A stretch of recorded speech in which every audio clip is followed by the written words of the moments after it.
Bonjour à tous et bienvenue dans La Voix est libre. Au menu aujourd'hui, la réforme territoriale. Plus ça va et plus nos élus haussent le ton contre le mariage de la Picardie et de Champagne-Ardenne. Nos trois invités aujourd'hui dénoncent également l'enterrement programmé des conseils généraux et pour cause, ils président nos trois départements. Yves Daudigny, bonjour. Bonjour. Président socialiste du Conseil général de l'Aisne.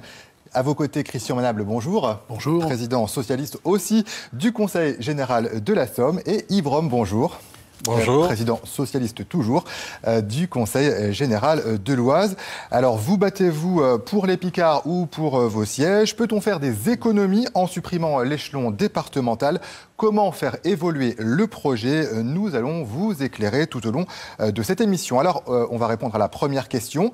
Vous vous opposez les uns et les autres à la réforme et certains citoyens estiment que vous ne voulez pas toucher au fameux millefeuille territorial. Il ne faut pas réformer, Yves Daudigny? Si, il faut faire évoluer les situations pour que l'action publique soit la plus pertinente, réponde aux demandes des citoyens, soit, comme on dit, efficiente, pour que les deniers publics soient les mieux utilisés. Mais c'est ce que nous faisons tous les jours. C'est ce que nous faisons depuis des années, en mutualisant, en recherchant à chaque fois comment être le plus efficace possible. La réforme, il la faut, Christian Manable? Oui, la réforme, il la faut.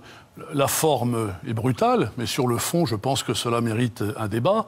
Et reconnaissons au moins au président de la République le mérite d'avoir secoué le millefeuille, parce qu'on en entend parler depuis des décennies.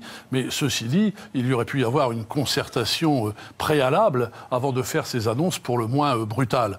Et on ne défend pas nos sièges, vous savez, on est éphémère, hein, on est tous sur des sièges éjectables, on défend plutôt les habitants et les territoires.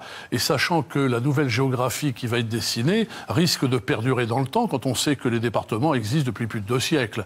Donc voilà, ce que nous devons viser, c'est l'efficience, c'est que la façon dont nos concitoyens seront traités demain dans la proximité, parce que je crois que c'est les maîtres mots. Alors, secouer le millefeuille, Yves Rome, c'est aussi une nécessité. Non, mais moi, le millefeuille, j'adore, parce que j'adore les pâtisseries. Par contre, il y a indigestion parfois, quand même. Non, il n'y a aucune indigestion possible avec le millefeuille. Vous devriez en consommer d'ailleurs davantage. Je vais vous surprendre. Moi, je suis favorable à la réforme. Favorable parce que j'ai participé à la commission Raffarin-Cratinger, qui a été adoptée à la quasi-unanimité, qui a indiqué qu'il fallait revoir la carte des régions. Agrandir les régions pour leur donner plus d'efficacité dans l'enjeu et la bataille économique qui se joue. Sauf qu'aujourd'hui, c'est certes très précipité, mais je note toutefois que pour certaines régions, il y a un consensus. On n'a pas touché à la Bretagne, on ne touche pas à l'Aquitaine, on maintient la région Île-de-France, on maintient le Nord-Pas-de-Calais. Là où ça commence à poser problème, c'est que lorsque l'on arrive sur notre propre région. Et là, moi, j'ai la prétention de penser, et pour des raisons objectives que je vais vous indiquer, que la Picardie a été sacrifiée. Parce qu'en Picardie, la détresse et la perception de l'action du gouvernement de nos concitoyens les conduit à protester sévèrement dans les urnes ou à voter en silence par l'abstention. Eh bien, la Picardie est considérée comme dangereuse pour les régions qui l'entourent, et aucune région en proximité avec la Picardie a souhaité être associée à la Picardie. Et c'est ainsi que l'on nous a proposé un rassemblement hétéroclite inattendu avec Champagne-Ardenne. Et c'est cela qui, pour moi, au premier chef, est déjà intolérable et insupportable. Alors, sur ce côté régional, le mariage avec Champagne-Ardenne, il n'y a pas d'utilité, il n'y a pas de connexion, Christian Manable? Pour employer un vocabulaire footballistique qui colle à l'actualité, on a été pris à contre-pied. C'est le moins qu'on puisse dire. On s'attendait à tout sauf à ça. Et on a beau essayer de chercher quelques liens avec la Champagne-Ardenne, on a énormément de mal à en trouver, effectivement.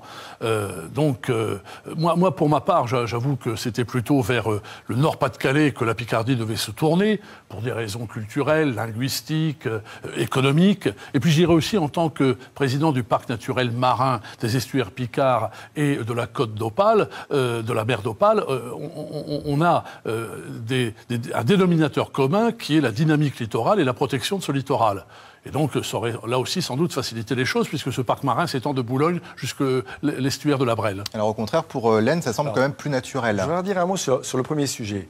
L'enjeu du débat aujourd'hui, c'est l'action publique. Comment, aujourd'hui, nous pouvons répondre à l'exigence de cohésion sociale? Comment nous répondons aux besoins d'éducation?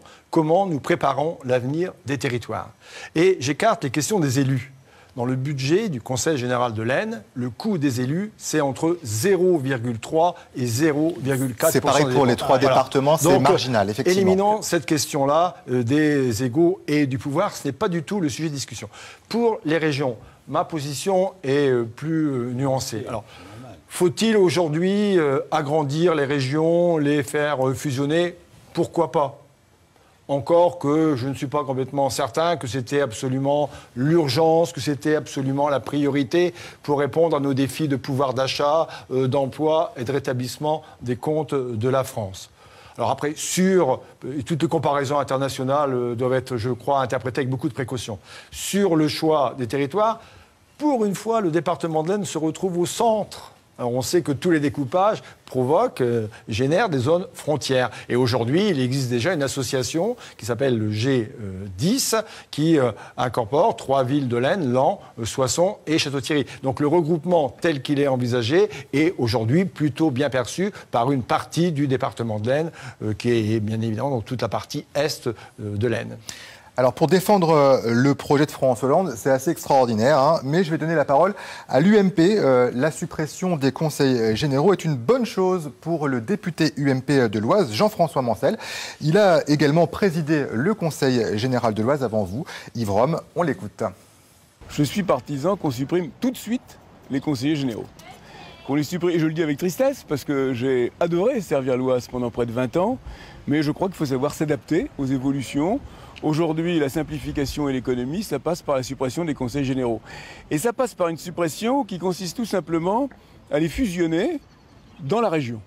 Et c'est la raison pour laquelle je pense qu'on pourrait parfaitement fusionner les 3 départements, Oise, Aisne, Somme, dans la région Picardie, et garder pour l'instant la région Picardie telle qu'elle est. Alors la suppression immédiate des conseillers généraux, c'est aussi ce que propose l'opposition UMP au Conseil régional de Picardie. Les élus l'ont dit hier en Assemblée. Même discours pour Europe Écologie Les Verts. Est-ce que vous êtes cerné, Yves Rome? Moi, je suis tout à fait stupéfait d'entendre des propos contradictoires tenus en fonction des circonstances par tel ou tel élu. Vous savez, dans mon département, il y a Philippe Marini qui, lui, réclame la suppression des régions et la création de 50 départements. Donc, à la matière, si vous voulez, les effets de manche politiciens, à un moment donné, ça n'a pas de sens par rapport à la crise que nous vivons et par rapport au projet de loi tel qu'il est aujourd'hui établi. Il s'agit de discuter, pour l'instant, de l'appartenance de nos départements à une future région. Et moi, je considère que ce n'est pas possible pour des raisons objectives. Savez-vous qu'il faut plus de 5 heures d'Amiens ou de Beauvais pour se rendre à Reims si on emprunte le chemin de fer? Bon, c'est vrai qu'en ce moment, c'est peut-être même un peu plus compliqué. Alors, moi, je pense que notre choix est possible. Et cette proposition me fait penser à Bernard Blier et au tonton Flingueur.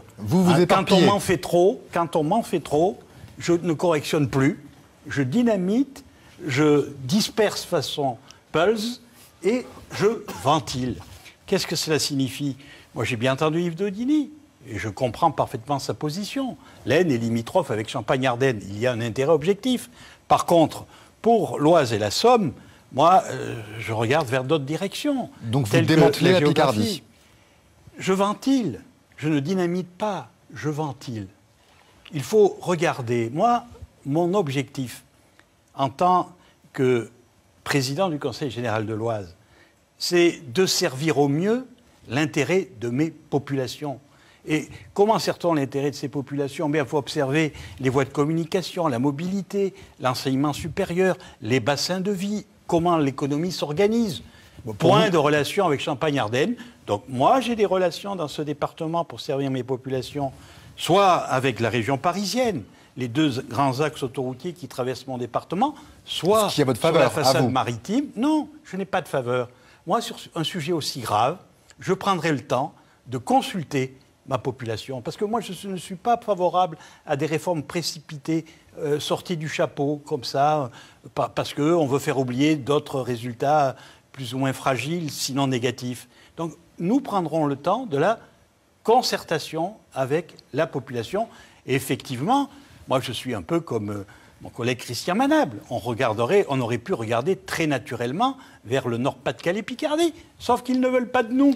Alors, ce n'est pas moi qui éclate. Ah, pour savoir si les gens, vos collègues ont le même point de vue que vous, cette ventilation de la Picardie, est-ce que c'est une menace ou est-ce que c'est une réflexion pour vous? Moi, personnellement, je suis plutôt favorable à ce que la Picardie reste entière et unie. Bon. Parce que ça risque de faire disparaître cette région. D'un autre côté, la picarditude, si je puis dire, perdurera. Parce que nous avons une forte identité, nous avons une histoire. Mais son explosion, à mes yeux, ne me convient pas. Mais une chose est sûre, c'est que dans cette réforme, pour laquelle il faut effectivement prendre son temps, parce que ça impacte l'avenir, ça impacte la vie quotidienne de nos concitoyens. Moi, ce que je vis et ce que je vois conforte ce que je crois. C'est-à-dire que la solidarité sociale, puisque c'est le cœur de métier, vous le savez, des départements, et la solidarité territoriale, c'est-à-dire les relations, je dirais presque historiques, entre le département d'une part et les communes et leur regroupement d'autre part, doit se faire dans la proximité. Et surtout dans des départements ruraux comme les nôtres, je pense à l'Aisne, bien sûr, et à la Somme, peut-être un petit peu moins à l'Oise, bien que ce soit un département très rural. Que la Somme. Oui. Et on a la chance de ne pas avoir une capitale régionale. Oui. Ce qui nous laisse peut-être plus libre dans l'expression et l'appréciation des choses. Mais compte tenu de cette spécificité rurale picarde, il faut que ces services se fassent dans la proximité. Au risque, sinon, de voir les résultats du Front National encore augmenter les prochaines fois. Yves Daudigny, le plus important, c'est les compétences plutôt que la carte? Oui, je n'ai pas beaucoup de commentaires sur le maintien ou pas de l'unité Picardie. Pas de position très tranchée. On commente la position de M. Mancel, peut-être, non, ou pas? Allez-y. Oui. La suppression du département. Alors, je suis, vous le comprenez bien, en désaccord complet, total. Contradiction tout de même, quand M. Mancel demande la suppression de l'échelon départemental et quand ses amis, ou moins certains d'entre eux dans le département de l'Aisne, poussent des cris horrifiés lorsque le Conseil général suspend une politique qu'il avait de façon très originale en France de bourse pour l'enseignement supérieur. Pas demander la suppression et dans le même temps demander de l'action. Alors, au nom de quel dogme? Au nom de quelle réalité? Moi, je pose la question, quand M. Mancel prouve-t-il que les départements ont failli? Quand M. Mancel prouve-t-il que les départements gaspillent l'argent public? Alors, le raisonnement est très simple. Aujourd'hui, je vais très vite. Des actions menées par les départements. Demain, l'échelon n'existe plus. Que devient l'action? Est-ce qu'elle est supprimée? Est-ce qu'elle est maintenue? Si elle est maintenue, qui l'exerce? Celui qui l'exerce, est-ce qu'il exerce mieux? Est-ce que cela coûte moins cher? Et nous pourrions faire l'exercice action par action et l'argument développé par M. Mancel perdrait beaucoup de son poids. Alors justement, certaines de vos compétences, on sait qu'elles vont être redirigées vers les nouvelles super-régions.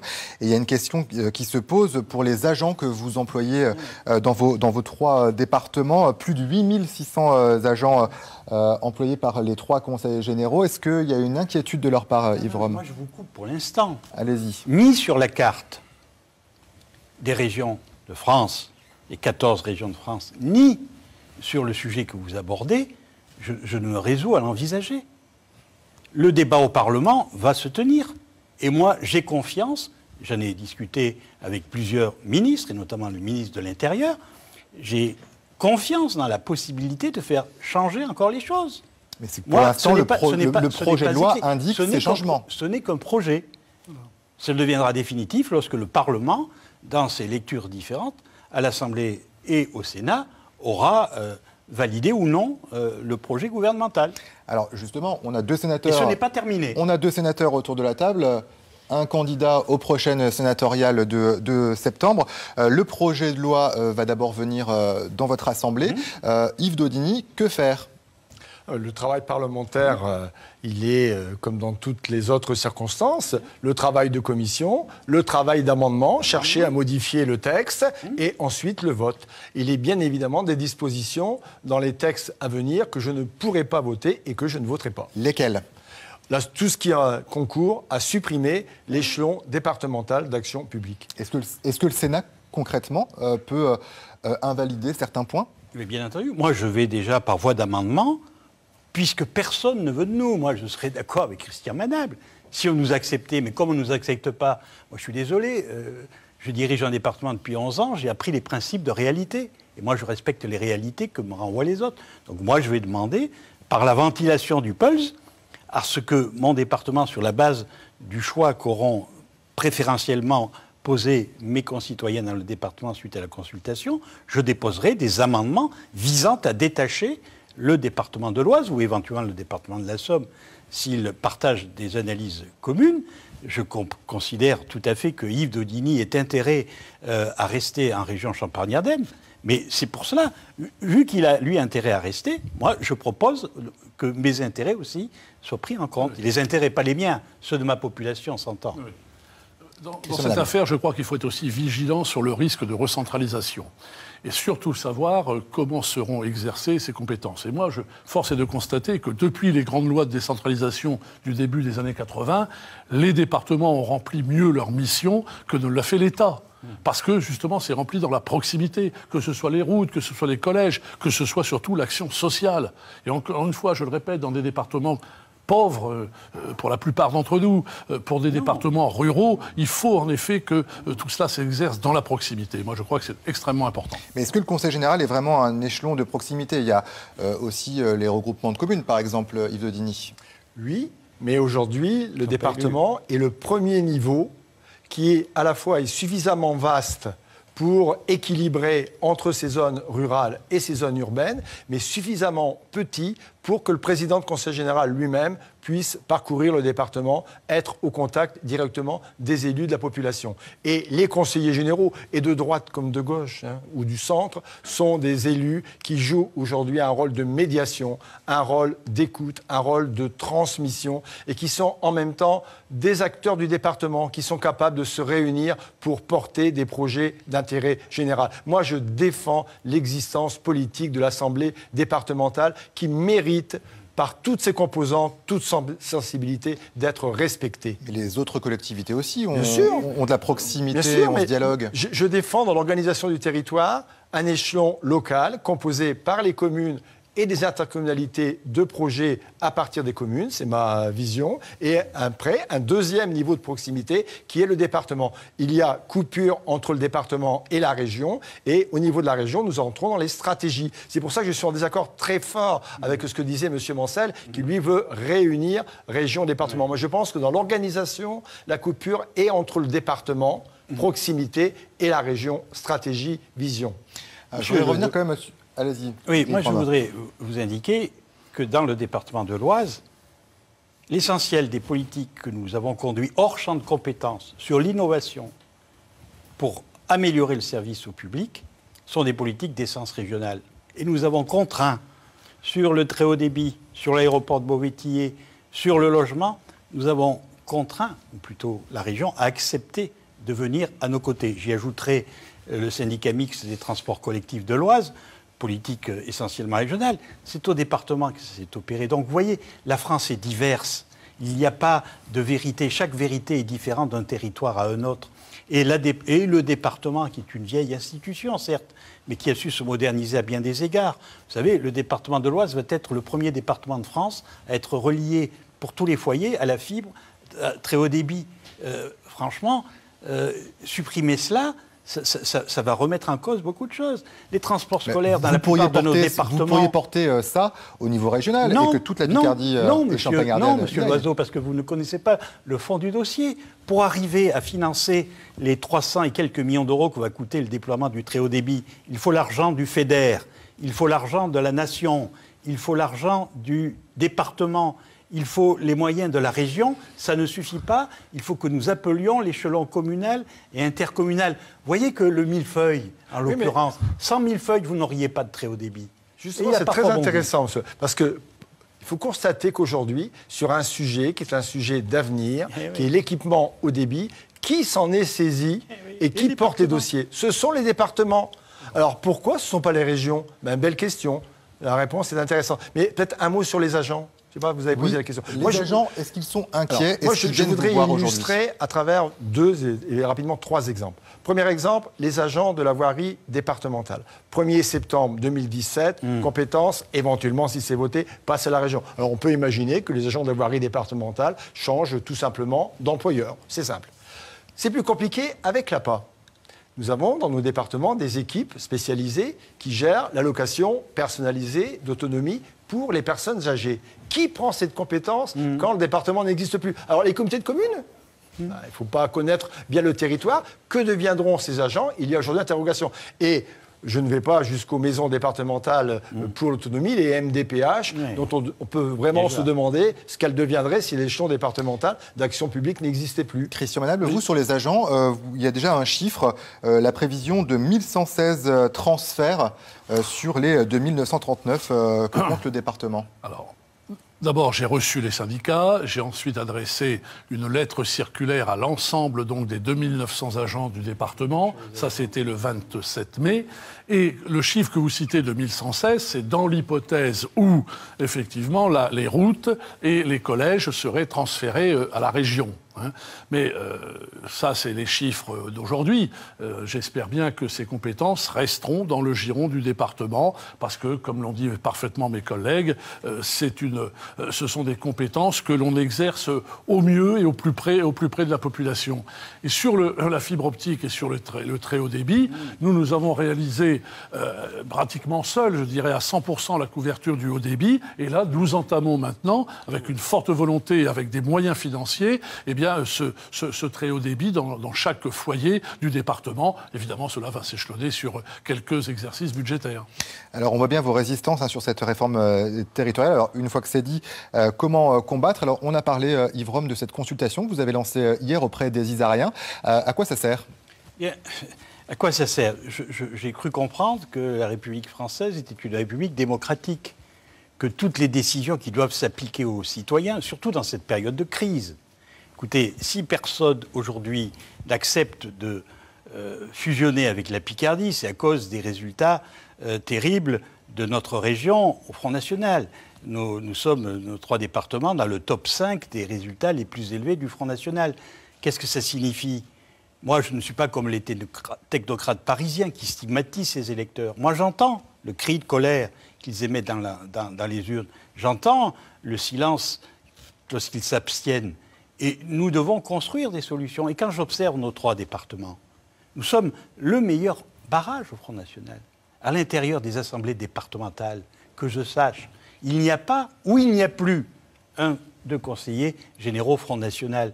Et c'est quand même à l'échelon départemental, avec des politiques innovantes, que nous pourrons demain construire les réponses qu'attendent nos concitoyens en matière d'emploi, d'éducation et surtout de mobilité.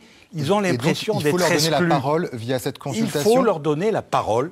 Moi, j'observe que cette démocratie est en panne et que nous avons la chance dans ce département d'avoir eu la claire vision de développer les moyens de la communication moderne du XXIe siècle. Eh bien, nous allons utiliser tous les réseaux de communication pour connaître clairement quel est le choix des habitants du département de l'Oise. Parce que c'est ça, la véritable démocratie. Ce n'est pas de décider un projet de loi sorti du chapeau pour répondre à d'autres questions que celles qui concernent la vie quotidienne de nos concitoyens. Yves Daudigny, vous avez choisi les questions, vous interpellez François Hollande. Alors exactement, mais dans un premier temps, le Conseil général de l'Aisne, à l'unanimité de ses membres, les 42, le Conseil général de l'Aisne a voté une motion donc, contre la réforme envisagée par le gouvernement. Ça c'est fort symboliquement. La composante socialiste, communiste, centriste et UMP et la composante progressiste également. Unanimité.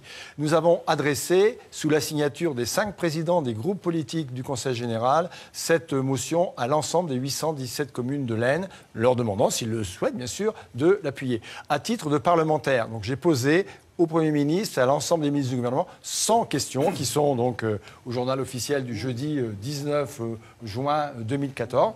Les 100 questions pour demander qu'est-ce qui se passe le jour où le département n'existe plus pour les routes, pour l'action publique, dans le domaine social, pour l'éducation, dans chacun des domaines, avec des questions très précises, argumentées, qui ont été travaillées, qui ne sont pas ni caricaturales ni symboliques, mais qui posent de réels problèmes aujourd'hui, au cas où cette réforme devrait aller à son terme, ce que, bien sûr, je n'espère pas. Vous avez choisi aussi la motion, Christian Manable. Dans la Somme, comme dans l'Aisne et dans l'Oise, nous ne sommes pas restés les bras ballants.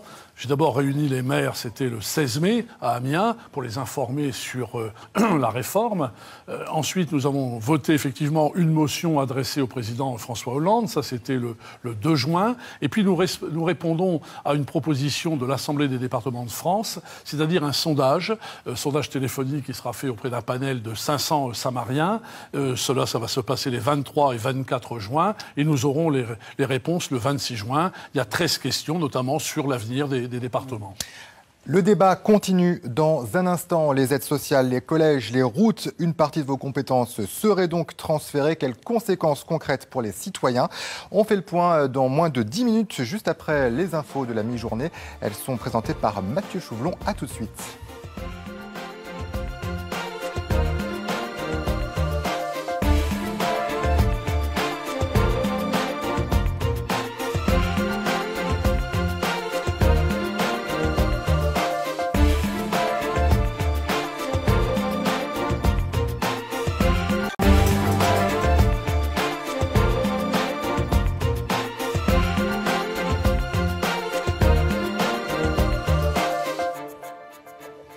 Retour sur le plateau de La Voix est libre. Bonjour à ceux qui nous rejoignent. La réforme territoriale, quelles conséquences pour les Picards?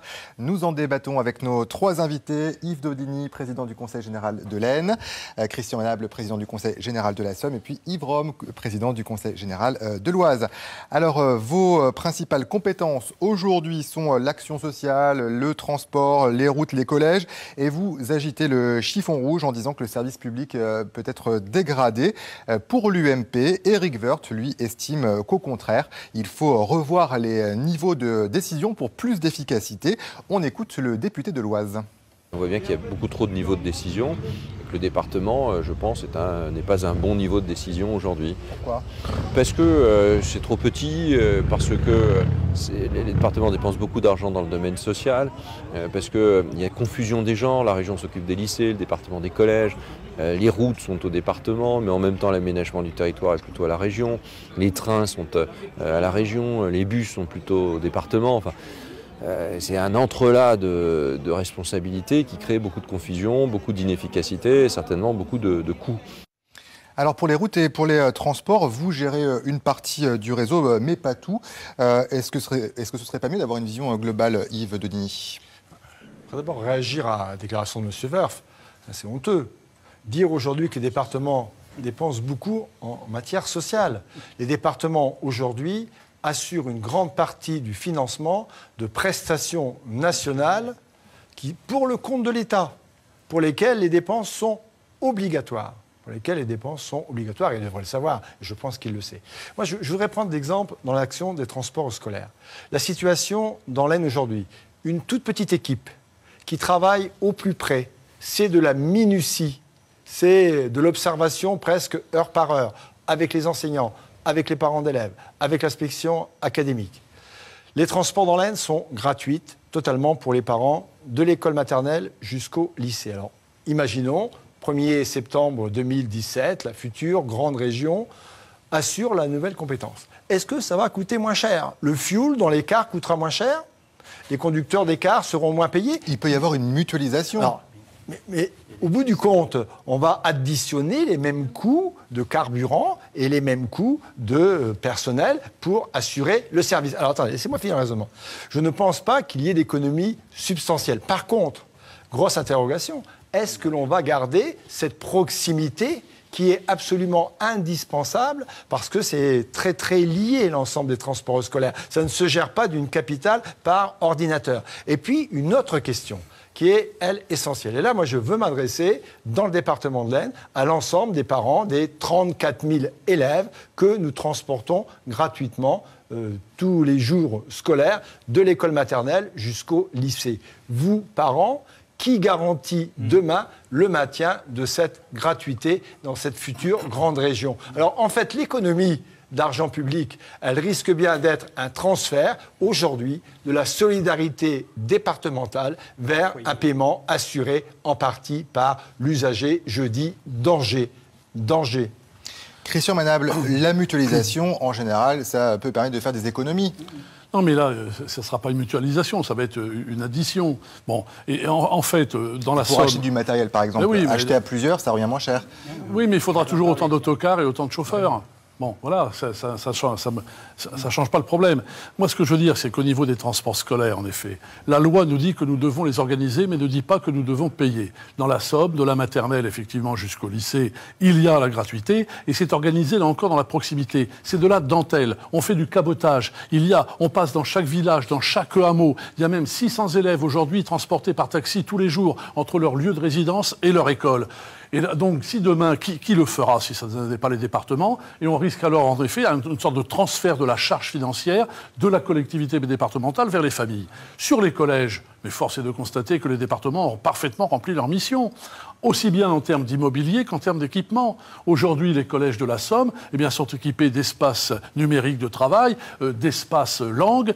Au niveau des restaurants scolaires, nous avons mis en place les filières courtes, qui permet donc de ravitailler ces cantines en produits locaux, où tout le monde est gagnant-gagnant, les producteurs, les collégiens, etc. Je crois que ça, ce sont des missions que les départements ont parfaitement remplies et qu'il faut continuer qu'ils les remplissent. Alors, gérer les écoles, les collèges et les lycées, ça semble plutôt naturel quand même, non, Yves Rome? Attendez, les départements ne gèrent pas les collèges, ils assurent simplement la rémunération des personnels TEPL qui ressortent toujours de l'autorité de l'éducation nationale. S'il y a des réformes à faire en la matière, ça serait justement de donner un peu plus de responsabilité aux collectivités territoriales, qu'elles soient régionales ou départementales. Moi, je voudrais revenir et partager avec mes collègues l'idée que M. Woerth, s'il continue sur ce raisonnement, il va devoir acquitter la facture que les familles doivent supporter, puisque le département ne pourra plus le faire. Dans le département de l'Oise, en moyenne, c'est 1 000 à 1 200 € par élève transporté et par an. Si je poursuis le raisonnement de M. Woerth, je dis, mais c'est la fin d'Ordi 60 dans le département de l'Oise. Ordi 60, que nous avons depuis 6 ans distribué à tous les collégiens de l'Oise, c'est un apport de 700 à 800 € par famille, par élève, pardon, qui épargne le porte-monnaie des ménages. Je pourrais continuer sur les jeunes. La mort du département, nous avons dans le département de l'Oise une aide de 400 € au permis de conduire. Ben ça parle aux citoyens. M. Woerth, par quoi remplace-t-il cette aide? De la même manière, en matière d'action départementale, M. Woerth a l'air de découvrir que le département ne sert à rien. J'en suis ravi. Au niveau de l'aide aux communes, voilà, nous avons trouvé un sujet d'économie fabuleux. S'ils trouvent que les départements ne sont pas utiles, eh bien qu'ils ne viennent pas déposer ces dossiers de demande de financement au guichet départemental. Vous savez, tous nos départements, nous avons une vieille tradition républicaine. C'est ce couple uni département-commune avec les aides que nous apportons aux communes, avec les outils d'ingénierie que nous avons dotés pour non seulement aider les communes, mais on l'oublie, ça se sépare relancer, et ça se remarie, oui, et ça marche. Non, c'est pas possible. C'est pas possible. Vous ne bouleversez pas d'un coup de baguette magique de siècles d'histoire. Aujourd'hui, les communes sont inquiètes. Elles ont bien raison d'être inquiètes. Vous parliez tout à l'heure de mutualisation, mais on n'a pas attendu une loi pour faire de la mutualisation, rechercher des économies. Moi, je vous cite un exemple. La Capoise, première centrale d'achat de France, qui est devenue aujourd'hui Capoise Picardie. 40 millions de chiffre d'affaires, où on sécurise la commande publique et où on facilite l'obtention des meilleurs prix pour les collectivités adhérentes. C'est-à-dire en parlant de mutualisation, est-ce que vous travaillez les uns avec les autres, entre vos différents conseils généraux? Est-ce que vous travaillez ensemble? La Capoise. La Capoise est un excellent exemple. Nous y avons adhéré au niveau de la Somme il n'y a pas très longtemps. Et je peux vous dire que c'est un système qui est parfaitement efficace pour l'achat de gros marchés informatiques. Oui, pour les marchés informatiques, entre autres. Là, il y a des économies, effectivement, qui sont réalisées. Et les deux départements, Somme et Aisne, j'ai pas l'impression beaucoup, mais peut-être que nous devrions le faire.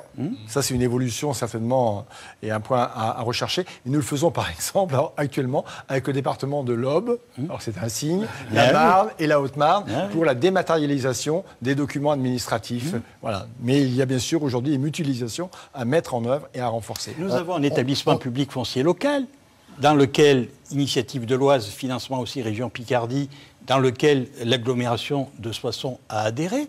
Et nous avons ainsi pu acquérir du foncier et produire 6 000 logements supplémentaires qui n'auraient pas vu le jour si cet outil-là n'avait pas fait face à l'explosion du coût du foncier. Donc vous voyez, les départements, ces vieilles maisons conservatrices selon certains, mais sont empreintes d'une modernité à condition qu'on les regarde avec d'autres yeux que celui de l'envie de les faire disparaître. Est-ce qu'il y a des projets 100% haine, 100% Somme, comme on a vu Ordi 60 ? Dans la Somme, qui n'aurait pas existé sans vous, sans votre échelon? Écoutez, le grand projet Vallée de Somme que nous portons depuis 2008, qui est un projet, je dirais, identitaire, transversal, sachant que 70% de la population samarienne vit dans cette vallée de la Somme, avec un volet social, un volet culturel, un volet touristique, un volet économique. Ça, c'est un projet initié par le département de la Somme. Si le département n'existait pas, est-ce qu'il y aurait pu y avoir ce territoire de cohésion, ce territoire de développement, ce territoire d'aménagement du territoire? Absolument pas. Je voudrais ajouter aussi une dernière chose, peut-être le social. Vous savez, on a des centres médico-sociaux qui maillent le territoire de très près, dans la proximité. Moi, c'est un mot que j'emploie souvent parce que c'est le gage de l'efficacité des services rendus pour nos concitoyens. Eh bien, si demain le département disparaît, cette compétence sociale, qui est la compétence numéro 1 des départements pour laquelle on consacre toujours, les uns les autres, gérés par 50%. Oui, mais sans doute peut-être moins dans la proximité et donc moins dans l'efficacité. Yves de Digny. 2 exemples. Le Center Parcs, dossier à cofinancement. La région est intervenue, mais sans le Conseil général de l'Aisne, ce dossier n'aurait pas vu le jour. Premier exemple. Deuxième exemple, le Familistère de Guise, où la ministre de la Culture est venue récemment. Vitrine pratiquement mondiale des utopies. Dossier porté par le Conseil général de l'Aisne, qui a assuré à ce jour sur 38 millions d'euros 50% du financement des investissements et qui assure 90% du financement du fonctionnement chaque année. Pas d'échelon départemental, pas de Center Parks dans l'Aisne et pas de dossier familistère. Alors très rapidement. Aéroport de Beauvétillier, la plus belle réussite économique du département et de la région. 1000 emplois, 4 millions de passagers, 300 000 utilisateurs issus de notre région qui, sans cet aéroport, n'auraient peut-être pas eu la chance d'aller visiter en matière touristique d'autres destinations du monde et de l'Europe. Très rapide. Sans le département puisque tu parles d'avion, le département, la plateforme aéroportuaire de Méholt, pour maintenir... Non mais vous prenez l'avion. Pour maintenir... J'ai déjà pris l'avion à Beaumétier, effectivement. La plateforme aéroportuaire de Méholt, subventionnée à 93% par le département, pour maintenir cette industrie aéronautique, la fabrication des pointes avant des Airbus... C'est le département. C'est le département. Et on sait que c'est une activité industrielle qui est en plein développement. Une dernière question, très rapidement. Les élections cantonales sont repoussées en décembre 2015. Vous allez donc faire campagne pour une collectivité qui va disparaître ou qui peut disparaître. Ça va être compliqué quand même. Soyez prudents. La loi n'est pas votée. Attendez, ne prenez pas des déclarations du gouvernement pour une chose complètement établie républicainement. Laissez-nous, à nous, parlementaires, de faire notre travail. Pas d'inquiétude pour la campagne à venir? Vous vous êtes pas déjà un peu posé des questions? Ce n'est pas la préoccupation du moment. Non. La préoccupation du moment, c'est le chômage, c'est le pouvoir d'achat et pour les parlementaires, rétablir les comptes de la France. Donc nous verrons ces questions d'élection en temps venu. Mais c'est vrai qu'on peut être interpellé sur des élections qui seraient programmées en 2015 pour quelques années seulement et pour fermer la boutique. Voilà. Pour vous, Christian Manable, pas vraiment de question, vu que vous ne vous représenterez pas à la présidence du Conseil général. C'est vrai, mais ce n'est pas pour autant que je me désintéresse de la question. Mais le débat parlementaire est ouvert au mois de juillet. Le Sénat puis l'Assemblée nationale vont proposer des amendements, vont discuter et j'espère vont faire bouger les lignes et permettre ainsi le maintien des départements. Ça me paraît indispensable pour l'efficacité des missions que nous avons à remplir et pour l'intérêt de nos concitoyens.